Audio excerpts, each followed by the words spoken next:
Okay, thank you for this opportunity to jump in and sort of do a quick follow-up on the Bentley side of things. This is a little bit different than the generative component side of things.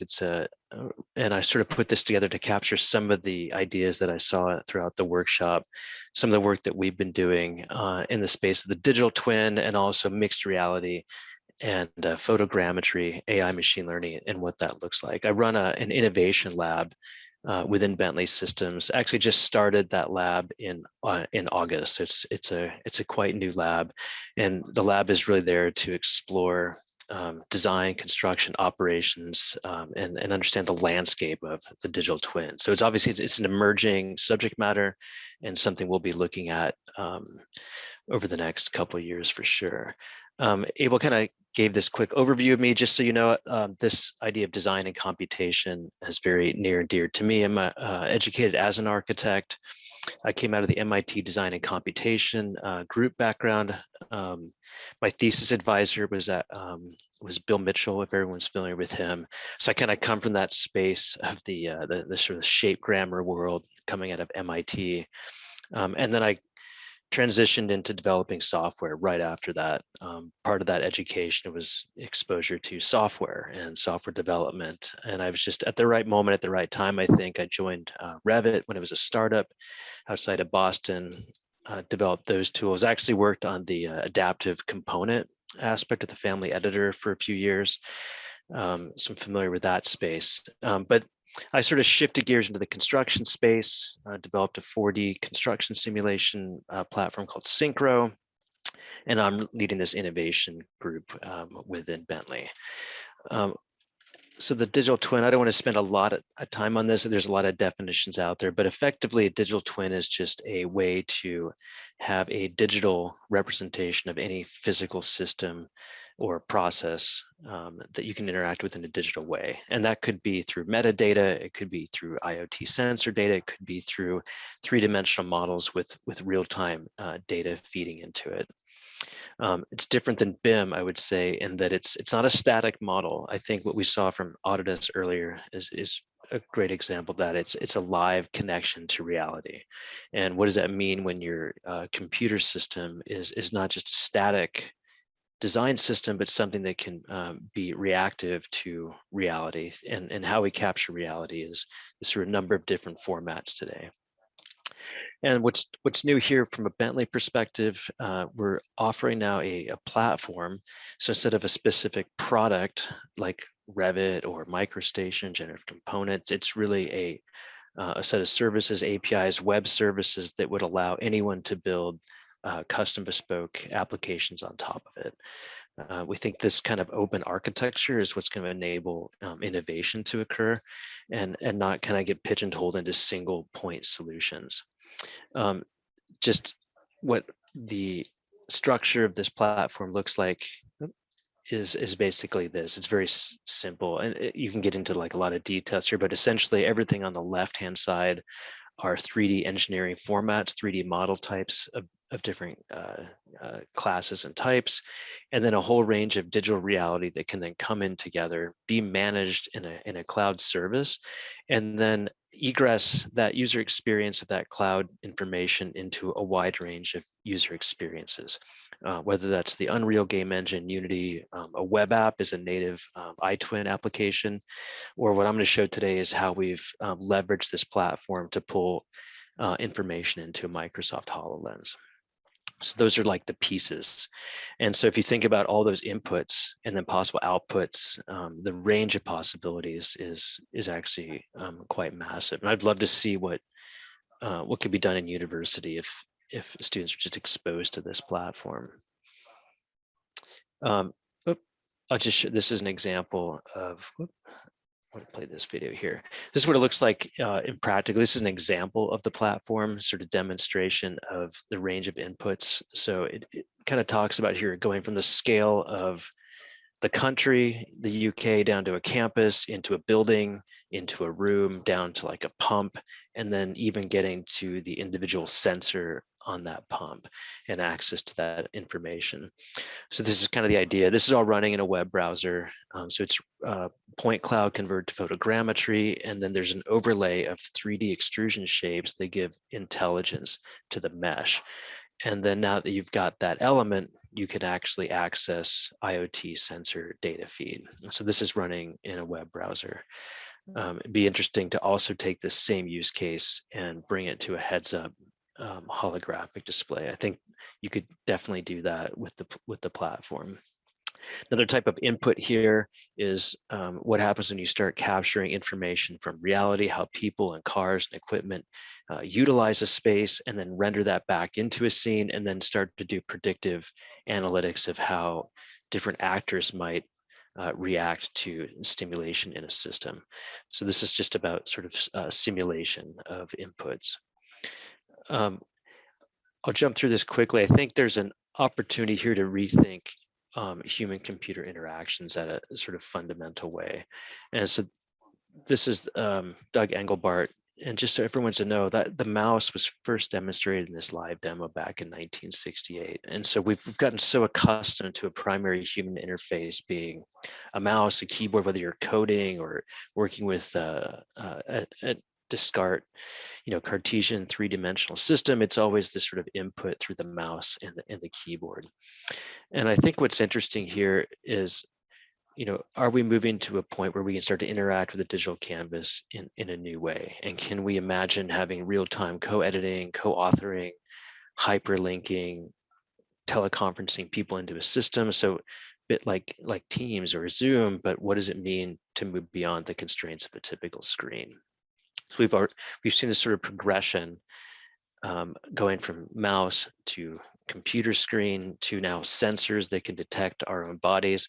The HoloLens 2, by the way, is quite good now at detecting a digital twin of yourself. So the human input is now quite good. Just by reaching out with your hand, you can grab objects. You've got this mesh that's being generated on the fly by the HoloLens sensors. So it opens up whole new opportunities to think about how you interact with menuing systems, with selection, with 3D objects, with how you might assemble something, and also how you might collaborate people in this idea of the metaverse. So the bottom left there, you actually see avatars existing in a three-dimensional space, working together.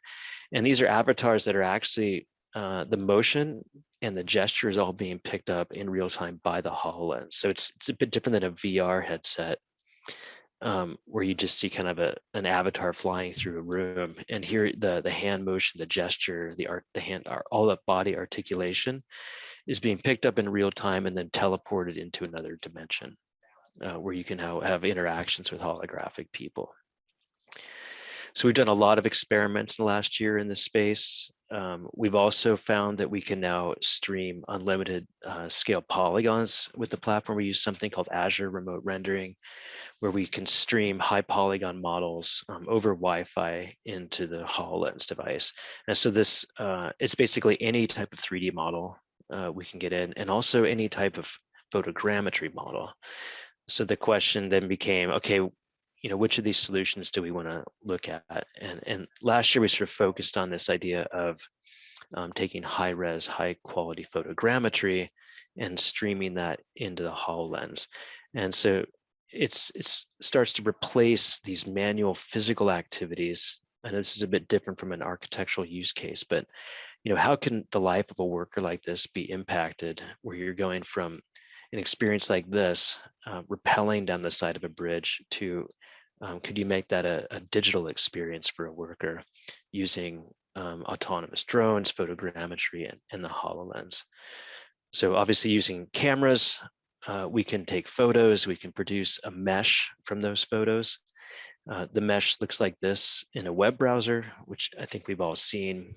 Sketchfab is another good example of that. This is the iTwin platform rendering that mesh. What you also see is all those green marks on there are the results of an ML detector that was identifying cracks and then rendering cracks onto the model. And so this is what it looks like inside of a HoloLens.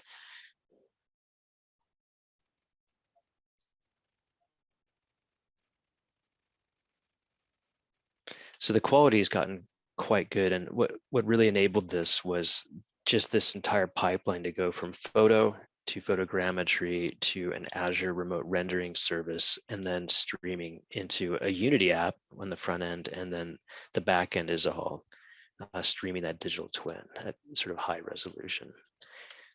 And I think I'm getting a beep. Am I out of time? Let me know if I've gone too far. It's okay. Okay. Just a couple other examples, just to show the range. And so it works with any photogrammetry. Obviously, the higher the quality of the photos and the better coverage you get with the drone or with your phone these days, the better it's going to look in something like the HoloLens. So I know there was a couple examples shown of HoloLens in the workshop this week. So just sort of like to put this out there as it's not just like a solution, but a set of APIs and sort of platform opportunities to build on top of. Again, the front end is just Unity game engine, and then the back end is the streaming service. And so I think this video is interesting. I shot this here a couple of weeks ago. So what's the difference between looking at a model like that on a screen or maybe projected onto a wall, and then having that same object physically in your space with you? And so that's the sort of the mixed reality dimension there. You've got your physical space, you've now got this digital model in your own physical space, and you've got this freedom to move around, navigate in the room, and you don't have the sense of getting dizzy or losing orientation. So yeah, comparing the difference of the user experience there.